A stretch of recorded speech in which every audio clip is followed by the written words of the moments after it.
Olá, salve! O Flamengo segurou o empate com o Fluminense 0-0 e é o primeiro finalista do Campeonato Carioca. O Flamengo chega pelo sexto ano consecutivo à final do campeonato e o Fluminense perde a chance, o sonho de ser tricampeão. Vamos contar como foi, mas antes aquele recado: inscreva-se no nosso canal, deixe o seu like, o seu comentário, ative o sininho das notificações e você vai ficar na cara do gol.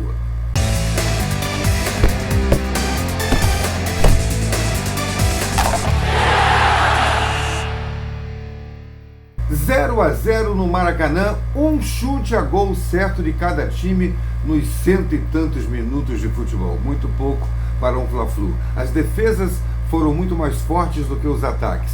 E o Flamengo continua com a sua defesa intransponível. Impressionante como a defesa que era uma peneira no ano passado, no tempo do Vitor Pereira, no tempo do Sampaoli, se transformou numa defesa absolutamente intransponível, confiável, com os mesmos jogadores. Está lá o Varela, está lá o Fabrício Bruno, está lá o Léo Pereira, está lá o Ayrton Lucas. Não mudou ninguém.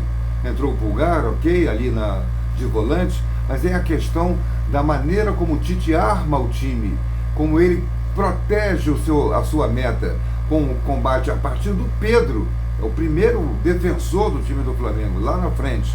Depois o Arrascaeta, depois o De La Cruz, os dois alas que descem aqui, Luiz Araújo e o Cebolinha. Então todo mundo marca o tempo inteiro em toda parte do campo e fica mais fácil o trabalho do Rossi. A única defesa do Rossi foi uma jogada bem articulada até pelo time do Fluminense. O Fluminense chutou mais a gol do que o Flamengo. Foram 14 finalizações do Fluminense no total, 10 do Flamengo, mas apenas uma certa de cada um. Se a gente considerar que bola na trave é um chute certo, a gente pode considerar 2 finalizações do Fluminense. Mas o certo é ali dentro do gol. Mas o Renato Augusto fez a jogada mais perigosa no início do segundo tempo, acertando uma bola na trave do goleiro Rossi, com o Rossi batido. Mas continua sem ser batido o goleiro Rossi. O Flamengo jogou nitidamente em função do resultado. Não quis se arriscar. A gente pode dizer que o time, com a vantagem que tinha, jogou com o regulamento embaixo do braço. Ok.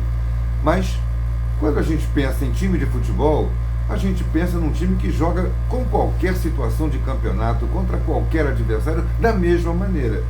E o Flamengo não foi, nesse segundo Fla-Flu, na semifinal do Campeonato Carioca, o mesmo time do primeiro. No primeiro foi um time que se impôs ao adversário, que espremeu o adversário lá atrás. O Fluminense não tinha saída de jogo, e nesse foi o contrário. Foi o Fluminense que tomou as iniciativas, que marcou no campo do adversário. O futebol vive em função do resultado. Pode ser que essa situação do resultado, o Flamengo no primeiro jogo estava como um franco atirador, com o time mais forte, o time mais de quem se exige mais, e acabou se impondo, fazendo 2-0. Podia ter sido 3 ou 4, porque o Fluminense nada fez no primeiro jogo. Nesse não. O Fluminense saiu para jogar, com o Renato Augusto atuando no meio do campo em lugar do Ganso, com o Marcelo atuando o tempo inteiro e fazendo uma grande partida, mas sem o Germancano. E aí aconteceu um problema para o Fluminense. O Diniz colocou o John Kennedy. Não acho que tenha escolhido errado, mas o John Kennedy lá na frente, na área, dentro da área, esperando a bola chegar como o Cano faz, não é o mesmo jogador quando ele joga um pouquinho saindo da área, buscando o jogo, tentando a tabela para entrar na área e não ficar na área esperando, entrar vindo de trás para finalização.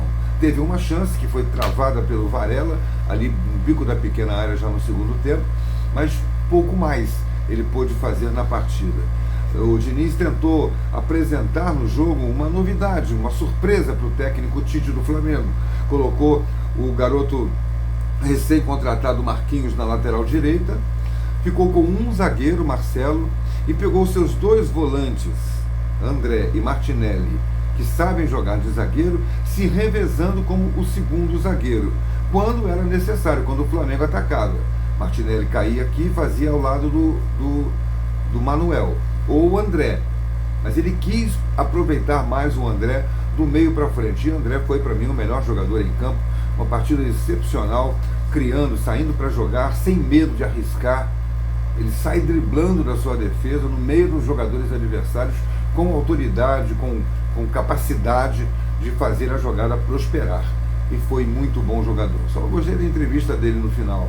Você vai para a seleção, não entra nessa de criticar o que a imprensa está dizendo. A imprensa simplesmente comenta os jogos, a imprensa simplesmente se posiciona em relação principalmente aos comentaristas ao que ela vê. E ele criticou, vocês só veem as coisas ruins do Fluminense, não veem as coisas boas. Como não veem as coisas boas? Todo mundo falou, e muito bem, do Fluminense campeão da Libertadores, do Fluminense campeão da Recopa, mas o Fluminense desse ano ainda não conseguiu jogar o mesmo futebol que jogou no ano passado. O Flamengo vai para a final, é o primeiro classificado, tem uma equipe que absolutamente sabe o que faz em campo. Quando tem que atacar, pressionar o adversário, sabe fazê-lo, e quando tem que defender um resultado, como foi no Fla-Flu desse sábado, também sabe fazer e faz com muita competência. O técnico Tite arrumou o sistema defensivo, que era o grande problema do Flamengo. Acho que agora ele vai precisar arrumar aquele lado direito do ataque ali. Bruno Henrique está pedindo passagem em relação a Luiz Araújo, que hoje, nesse jogo contra o Fluminense, não teve uma boa atuação. Chutou uma bola que quase saiu do Maracanã. Se não fosse um estádio tão alto, provavelmente a bola teria ido parar lá na favela da Mangueira. Mas enfim, venceu o Flamengo e o Fluminense agora vai cuidar do Campeonato Brasileiro e da sua participação na Copa Libertadores para defender o título que ostenta. Aquele recado para você: inscreva-se no nosso canal, deixe o seu like, o seu comentário, ative o sininho para receber as notificações aqui do canal, e eu vou deixar você na cara do gol. Até a próxima!